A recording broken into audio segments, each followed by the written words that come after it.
What's up, this is Attila and welcome to Play It Like Dimebag. Before we would start this lesson, I have a little confession to make here, and that is that while I was editing the video, I found that I said some mistakes, which most of them were linguistic mistakes, but there were some other ones, and I pointed them out in the video. But even so, if you have any questions regarding the solo or certain parts, just feel free to leave a comment in the comment section and I will be happy to answer them all.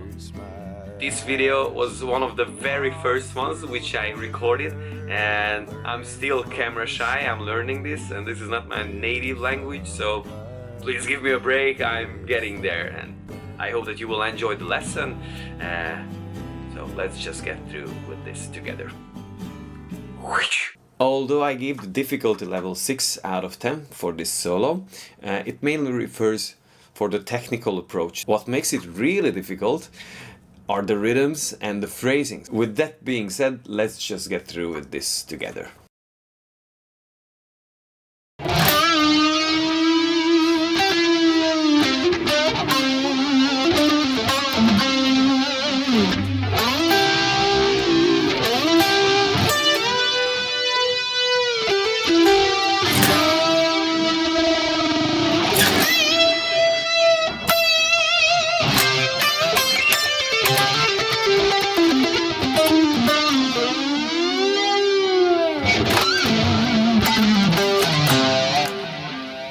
Most of these bendings, especially at the beginning of the solo, are intonated a little low, and of course intentionally. And to me it gives more of a sad vibe to the solo. This is something that he built up.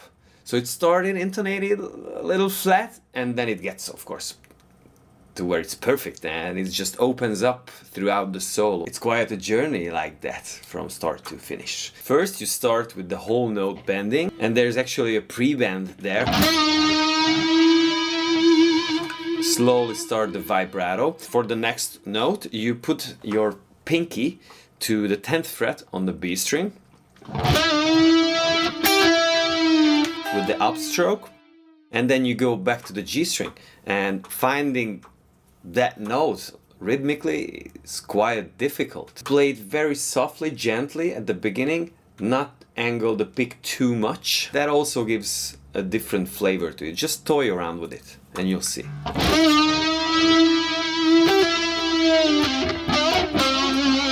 The next pause there. There's two pauses there in between the 7th and the 9th fret on the G string. And little bendings at the end. So far.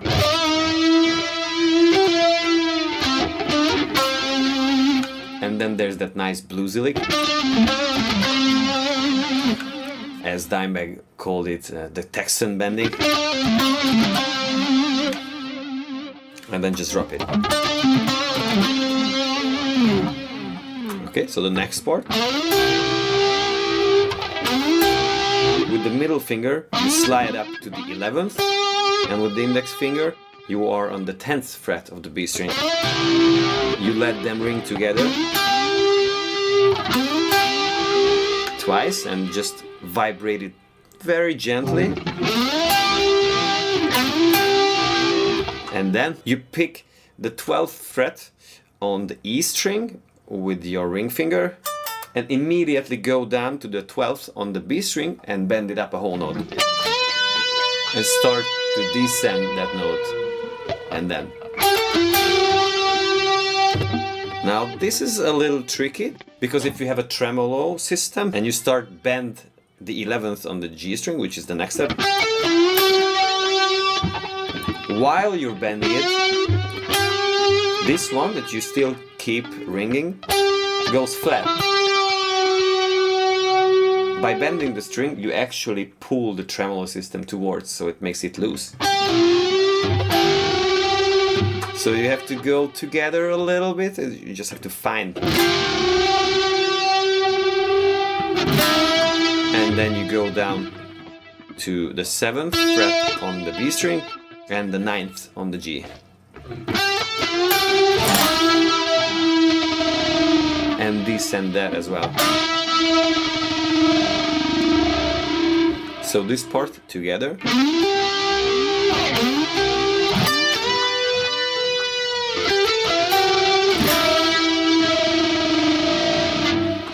And then it starts to open up a little bit with this part.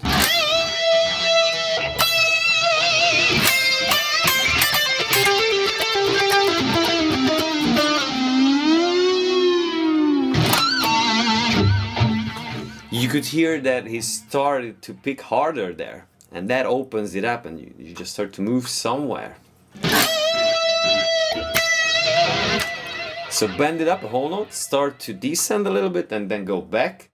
And then there's the pause that you need to find. And for that, just use your ears. Before you would start to play the guitar, just listen. Try to listen as much as you can, and then practice together. Okay? So the way it continues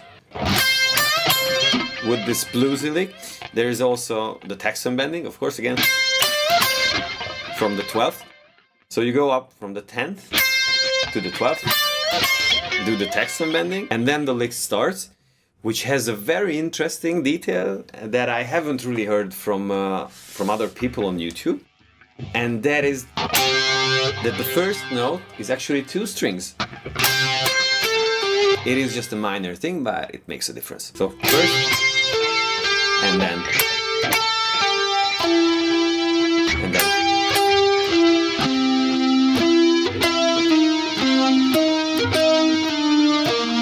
And then you slide down from the 9th to the 7th. And then, after you slide down from the 9th to the 7th, you have to bend up that note with the tremolo arm, if you have. But before you would bend it up, you have to pull it down a little bit. It's a nuance, but it makes a difference. Again, if you don't have a tremolo arm though, I would switch fingers there.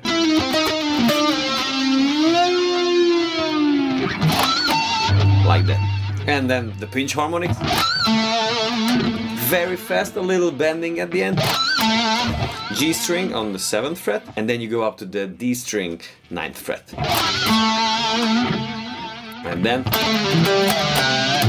you double that note, the 9th. Down, down, legato, down to the 7th, and then 9th, and then back to the 7th. And then from the 9th you slide down to the 7th, and then to the 5th, ending with the little taxon bending. Also, after the pinched harmonic, you put a little pause there or just mute it, it's somewhere in between. If it's too big, then it's not good. If it's too small, that's also not good. So again, just use your ears. And that's about it.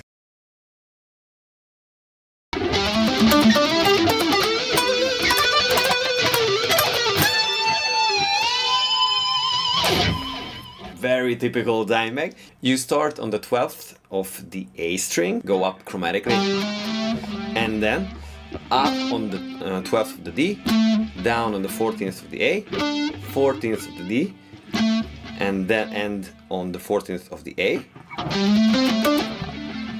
and then start over from the 14th of the D string. It's the same pattern.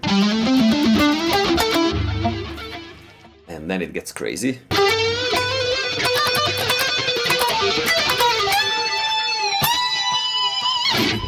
So this one starts with a downstroke on the 14th of the G string, then bend up the 16th, and then on the B string you start with an upstroke.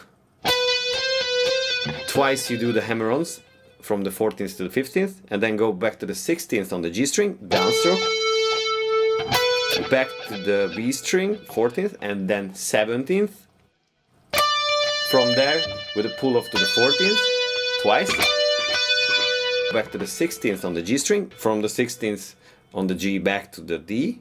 Repeat the same pattern, but instead from the 17th you go from the 15th. So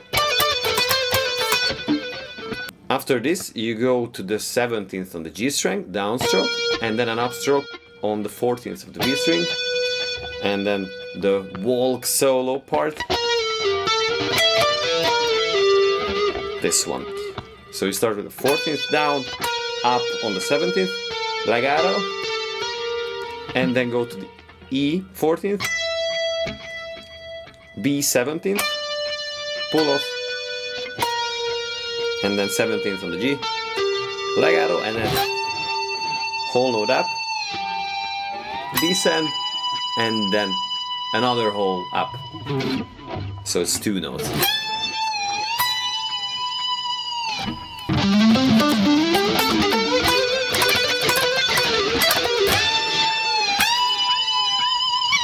And here comes the happy part.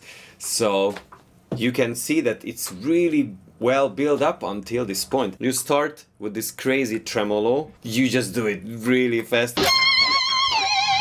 From the 22nd you go down to the 17th. Don't pick, just slide down. Twice you do from the 15th down to the 14th with the pull off. And then you bend it up a whole note. And then comes the ending part, which to me was the most ear-flattering always. Even before I started to play guitar, there's something about that part that just I've always loved, and that's the rhythms actually.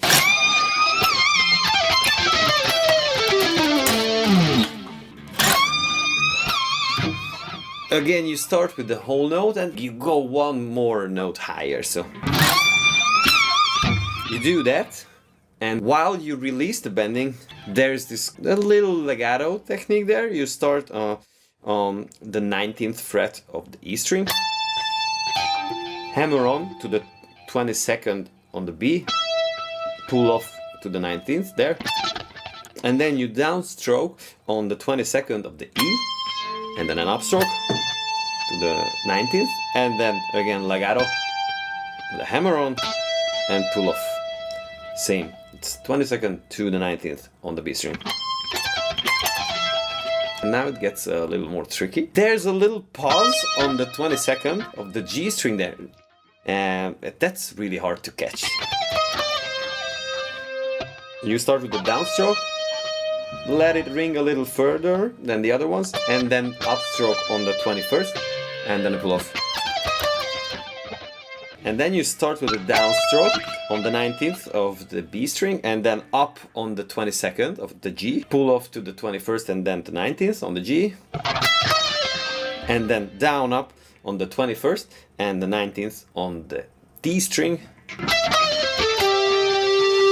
finishing up starting from the 21st on the A string, downstroke, and then an upstroke chromatically, down, and then slide down to the 17th, so, and then you finish it on the 19th. So the last part, slowly together.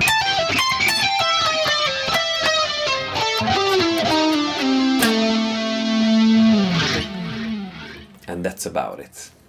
Even though the mistakes, I hope that you enjoyed the lesson, maybe even had some laugh at me at sometimes.